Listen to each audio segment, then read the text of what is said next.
Hola, Dios les bendiga. Bienvenidos a la clase número 5 de la materia de profetas menores. Vamos ahora a seguir estudiando uno de los libros que corresponden, ¿verdad?, a los profetas menores. Y nos vamos a ir con el libro de Amós. Amós tiene 9 capítulos y este día vamos a tratar de estudiar 4 de ellos. Dice que Amós significa, el nombre en sí significa carga o el que lleva la carga. Dice que Amós, en su material, ¿verdad?, que tenemos acá, dice que él no era un profeta, pero porque no se menciona que él haya recibido una preparación para ser profeta. Además de eso, era un campesino que nació en Judá. Ver que, si usted se recuerda, hemos estado hablando un poco acerca de que algunos profetas eran del reino del norte y otros del reino del sur. En este caso, Amós nació en Judá. Judá es el reino del sur, pero fue un profeta que fue llamado para el reino del norte. Dice que él nació en Judá, en Tecoa, ubicada a 18 kilómetros al sureste de Jerusalén y 9 kilómetros al sur de Belén. Estaba sumamente cerca de Belén, pero era una ciudad no muy conocida. Dice que no nació, ¿verdad?, si bien es cierto, en el norte como para predicar allí, ¿verdad?, sino que Dios lo trajo de Judá para predicar allí. El propósito del libro es pronunciar el juicio de Dios sobre Israel, que era el reino del norte, debido a su displicencia, la idolatría y la opresión contra los pobres. De verdad que cuando yo leía previamente, ¿verdad?, este material, yo decía que no podía creer que todo lo que antes pasaba se esté dando hoy en día también. O sea, nosotros no somos muy distantes de lo que Israel, ¿verdad?, tenía en aquel entonces, porque era como, no sé, en cierto punto, ¿verdad?, estaba totalmente alejado de Dios. Entonces era como que le habían dado, como dicen, como rienda suelta a todo tipo de pecados. Vemos que el autor es Amós, los destinatarios pues Israel, el reino del norte, y pues para todos, ¿verdad?, para todo el pueblo de Dios. La fecha aproximada fue en el 760 al 750 después de Cristo, mientras estaba Jeroboam II en Israel y Usías en Judá. Dice que casi 30 años antes de la caída de Israel estaba más o menos este profeta. Fue el reinado de Jeroboam II, que prácticamente digamos que fue un reinado como de paz. Pero lo que había era una decadencia moral y una degradación espiritual espantosa. Amós predijo el castigo que vendría del Señor, pero no mencionó que el invasor extranjero, Asiria, ¿verdad?, sería el azote de Jehová. Él no mencionó eso, pero pues más adelante nos vamos a ir dando cuenta de eso. Vemos en el capítulo 1, ¿verdad?, en la Biblia, comienza con el título que se menciona acá, Juicio contra las naciones vecinas, donde del versículo 2 dice: Jehová rugirá desde Sión y dará su voz desde Jerusalén, y los campos de los pastores se enlutarán y se secará la cumbre del Carmelo. Así ha dicho Jehová: por 3 pecados de Damasco, por el cuarto no revocaré su castigo, porque trillaron a Galaad con trillos de hierro. Cuando nosotros vamos leyendo acá, en cada profeta, ¿verdad?, que nos corresponde estudiar, y encontramos a veces quizás palabras como estas o frases donde dice porque trillaron a Galaad con trillos de hierro, ¿verdad? Todo tenía su significado, de verdad que sí, y el pueblo de Israel lo entendía perfectamente. Quizás para nosotros ahora en nuestros tiempos decimos, bueno, ¿y qué era lo que estaba pasando ahí? Hay que estudiar, hay que tener como un mejor trasfondo, ¿verdad?, acerca de lo que estaba pasando en cada región. Dice acá que el mensaje inicia anunciando juicio a 8 naciones, incluyendo Israel y Judá. O sea, no dejó por alto, ¿verdad?, su pueblo. Si bien es cierto, lo hizo contra otras naciones, pero también incluyó a Israel y a Judá. Amós declara que el Señor rugirá como león desde Sión. En este caso, el rugido del Señor es contra Israel. Mientras que en Joel 3:16, que ya lo estuvimos viendo, era a favor de Israel. Es decir, que iba a estar como un león, pero cuidando de Israel. En este caso, el rugido era como para atacar a Israel, ¿verdad? Dice, con el fin de delimitar toda la tierra que sufrirá el castigo, se mencionan los campos de pastoreo del sur y la cumbre del monte Carmelo en el norte. Eso lo vemos en el versículo 2. De los versículos 3 al 5 se utiliza bastante un término que dice por 3 pecados y por el cuarto. Dice que no tiene como propósito presentar una enumeración matemática, es decir, el pecado 1, el pecado 2, sino que fue una expresión nada más, que significa que la medida de iniquidad está completa y que la ira del Señor debe caer sobre los malvados. Y comienza con la ciudad de Damasco, porque dice en el versículo 3, así ha dicho Jehová, por 3 pecados de Damasco, y por el cuarto no revocaré su castigo. Para que ustedes puedan darse cuenta de que el alcance de los pecados de ellos era bastante, ¿verdad? De donde dice acá que había recorrido Galaad con tríos de hierro, que es la última expresión que yo les mencionaba acá. Dice que Galaad era el territorio que se hallaba al este del Jordán y que pertenecía a las tribus de Rubén, Gad y la media tribu de Manasés. Dice que Hazael, rey de Asiria, y Ben-Hadad, hijo de Hazael, fueron 2 de los opresores, ¿verdad?, más crueles que tuvo en ese tiempo. Cuando dice eso, que fueron trillados, ¿verdad?, a Galaad con tríos de hierro, se refería al tipo de reyes que ellos tenían, que fueron demasiado duros con ellos, pero al mismo tiempo, pues, alejados totalmente de Dios, ¿verdad? Luego vemos del 6 al 8, se menciona a la ciudad de Gaza.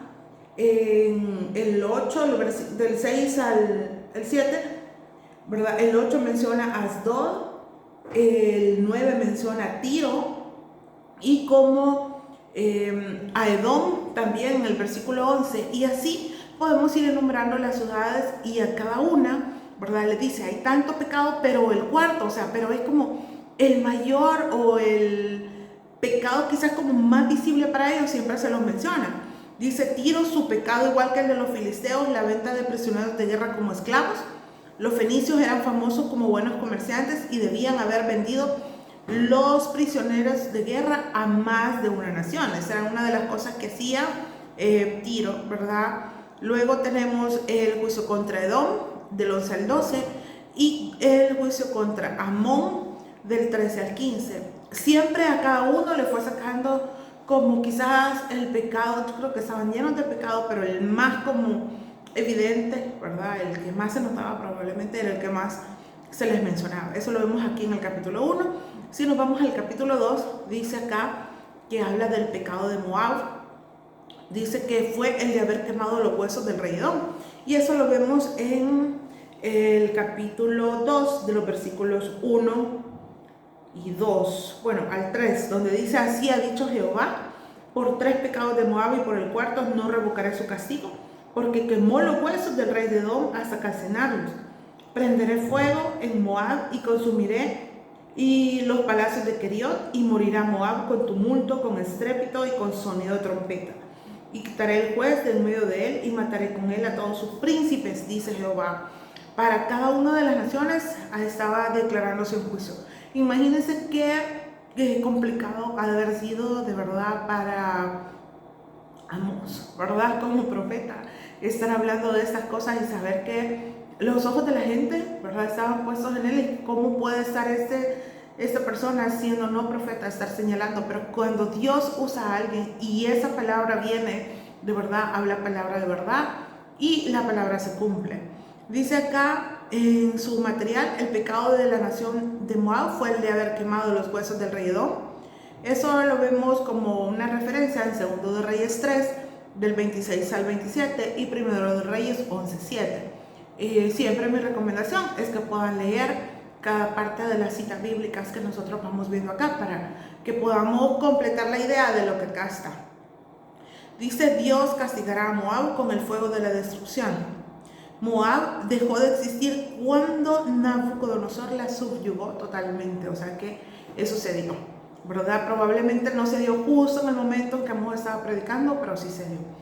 Y luego del 4 al 5 se menciona el juicio contra Judá, y los versículos del 9 al 11 creo que es muy válido que podamos leerlos en Amós 2 del 9 al 11, donde dice: yo destruí de ellos al amorreo, cuya altura era como la altura de los cedros y fuerte como una encina, y destruí su fruto y arriba sus raíces y abajo. Y a vosotros os hice subir de la tierra de Egipto y os conduje por el desierto 40 años para que entráis en la posesión de la tierra del amorreo. Entonces, ¿qué significa eso? Que Dios le estaba haciendo como un recordatorio acerca de los beneficios que estaba teniendo el pueblo de Israel o que había obtenido. Y se mencionan acá: destruyó a sus enemigos por completo, los liberó de la esclavitud de Egipto, los preservó por 40 años en el desierto, que créanme que eso es un milagro, porque dice que sus vestidos no se desgastaban y vivieron 40 años. Levantó de entre sus hijos profetas y hizo que hubieran entre sus jóvenes nazareos, es decir, que hacían un voto, ¿verdad? Que no iban a beber vino ni sidra y que no se iban a recortar el cabello, porque eso era el voto de los nazareos. Y les explica, ¿verdad?, de que él había tenido como bastante bondad, ¿verdad? Haber hecho bastantes cosas buenas para ellos, pero a ellos se les había olvidado. Y creo yo que este es un llamado para todos nosotros, porque creo yo que muchas veces olvidamos todo lo bueno que Dios ha sido con nosotros. De verdad, se nos olvida todo lo que Dios ha hecho años atrás con nosotros y nos extendemos a lo que es adelante, y está bien, ¿verdad? Pero queremos algo, que sucedan cosas en el momento que nosotros queramos. Y cuando Dios nos está diciendo, ¿verdad?, acuérdate de lo que ya hice contigo. O sea, si hice eso contigo, ¿verdad?, lo voy a hacer también. Solo que hay que esperar. Y esta quizás es la parte que más nos cuesta a nosotros, y es el hecho de esperar. Entonces, pero Dios le estaba haciendo memoria al pueblo de Israel que recordara todo lo bueno. Porque sí iban a venir cosas malas, pero al final, o sea, si ellos se arrepentían, que era el mensaje de cada profeta, ¿verdad?, Dios iba a tener misericordia de sus vidas. Y yo creo que eso es válido para nosotros hoy en día, recordar lo que Dios ya hizo en nosotros y esperar el tiempo perfecto de Él para que puedan cumplirse los deseos de nuestro corazón, ¿verdad? Si están apegados, si están alineados a la voluntad de Dios para nuestra vida y a nuestro propósito, se van a ir cumpliendo. Dice el versículo 12 aquí en su material: en respuesta a la bondad de Dios, ellos cometieron los pecados de dar de beber vino a los nazareos, el cual estaba prohibido, como les mencionaba, y mandaron a los profetas a no profetizar. O sea, a pesar de todas las cosas buenas que había hecho Dios con ellos, hacían todo lo contrario a lo que Dios les estaba diciendo. El versículo 13 al 16 dice que vendrá el castigo, vendrá la guerra. Nadie escapará del ejército asirio cuando acudan a cumplir los propósitos al juicio de Dios sobre su pueblo pecaminoso. O sea, les estaba advirtiendo, les estaba diciendo, pero al final, pues, se iba a hacer, ¿verdad?, la voluntad de Dios. En el capítulo 3, ahí habla de un rugido de león. Aquí está el título que está en la palabra de Dios, ¿verdad? Y acá en su material dice, en el 1 y en el 2, aun cuando el mensaje se dirige de modo especial a Efraín, se habla aquí a todo Israel.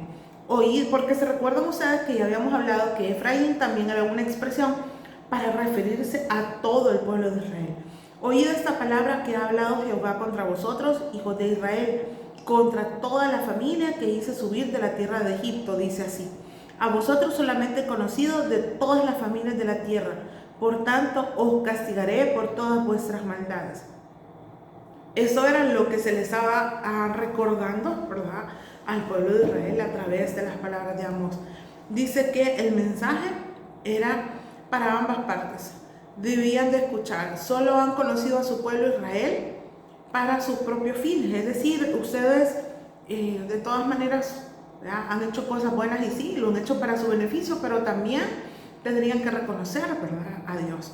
Dice acá que El profeta anuncia el juicio de Dios sobre sus contemporáneos. La intención de estas preguntas es mostrarle al pueblo que en la esfera de los tratos con Dios siempre hay una causa y hay un efecto. Y para eso, desde el versículo 3 hasta el versículo 8, se mencionan varias preguntas.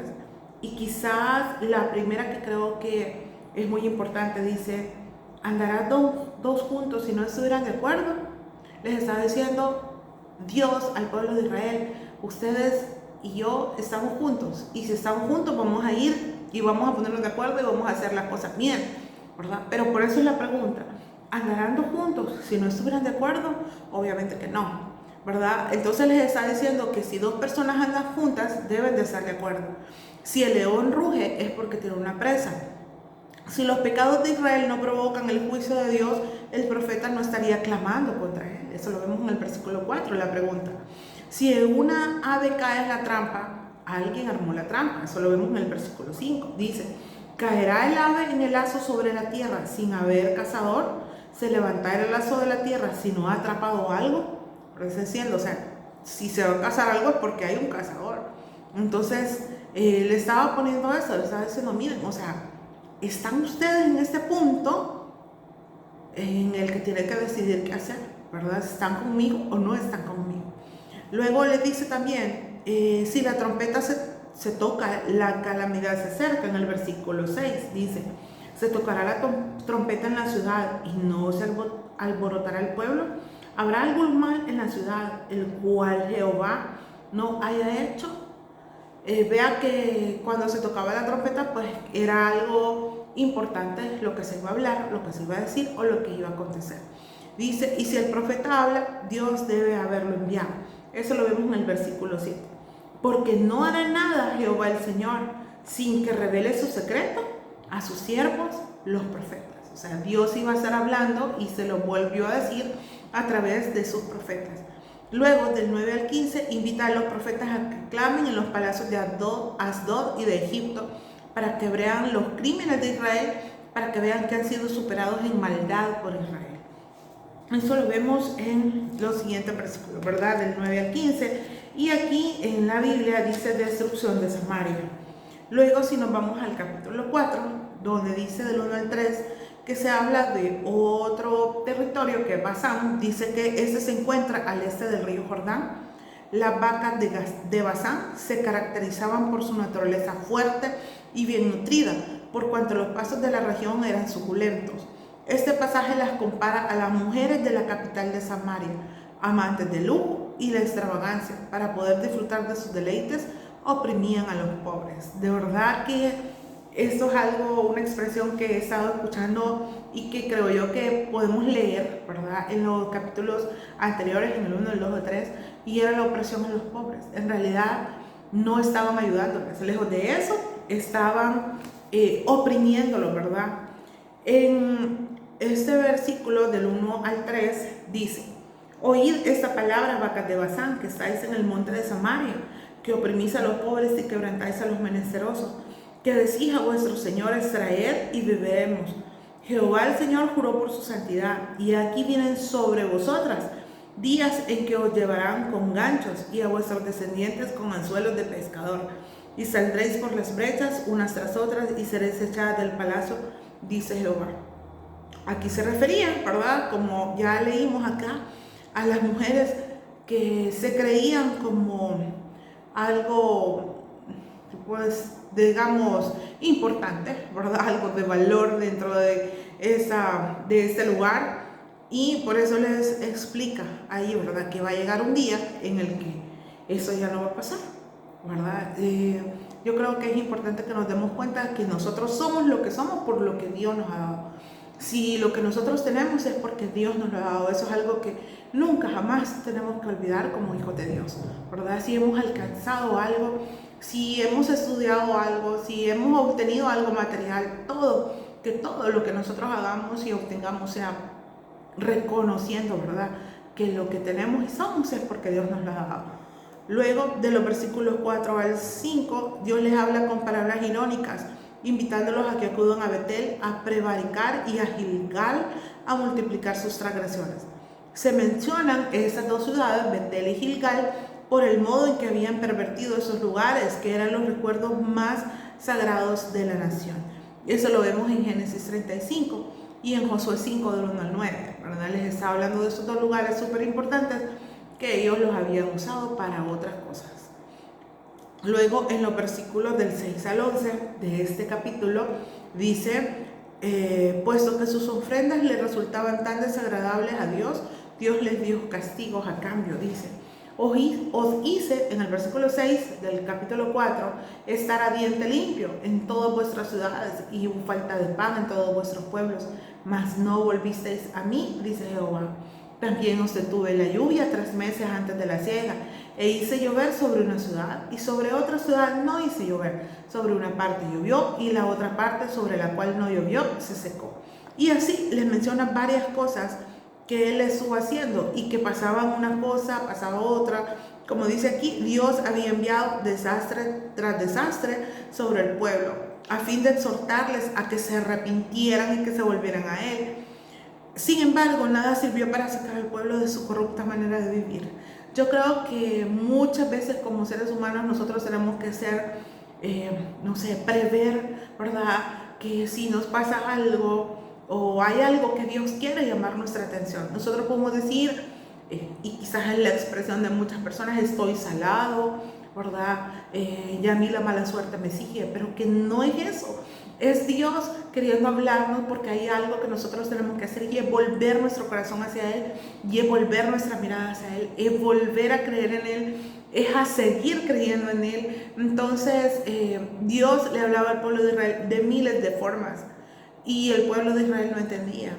Y yo deseo de verdad, de todo corazón, que cuando Dios hable a mi vida entenderá la primera, ¿verdad? Porque no me gustaría estar pasando una y otra situación en la cual Dios quiere hablarme y yo no entienda cómo le estaba pasando al pueblo de Israel, ¿verdad? Por eso es importante, ¿verdad?, que el pueblo reconociera que tenía que volver su corazón a Dios, igual que nosotros. Luego, en el versículo 13, para terminar el capítulo 4, dice, porque aquí el que forma los montes y crea el viento, anuncia el hombre su pensamiento, el que hace de las tinieblas mañana y pasa sobre las alturas de la tierra. Jehová, Dios de los ejércitos, es su nombre. Acá se mencionan términos majestuosos, atributos de Dios súper importantes, como el creador omnipotente, ¿verdad?, que es el que forma las montañas y el viento y crea el viento. El Dios omnisciente, que conoce los pensamientos del hombre. Esa es otra de las dos cosas que le está hablando ahí. Una tercera es el que gobierna sobre toda la naturaleza y puede convertir a su tiempo la luz de la mañana en tinieblas. Y creo yo que eso es algo que Dios puede hacer y cambiar, así como nosotros en nuestra expresión decimos, de la noche a la mañana. Y Él es poderoso, Jehová de los ejércitos, y Él es soberano sobre toda la tierra. Somos de Dios, Él nos hizo y Él puede hacer con nosotros lo que Él quiera. Así que el pueblo de Israel debía de conocer eso y debía saber para volver su corazón, para volver su mirada hacia Él. Gracias por llegar hasta acá. Nos vemos en la siguiente clase.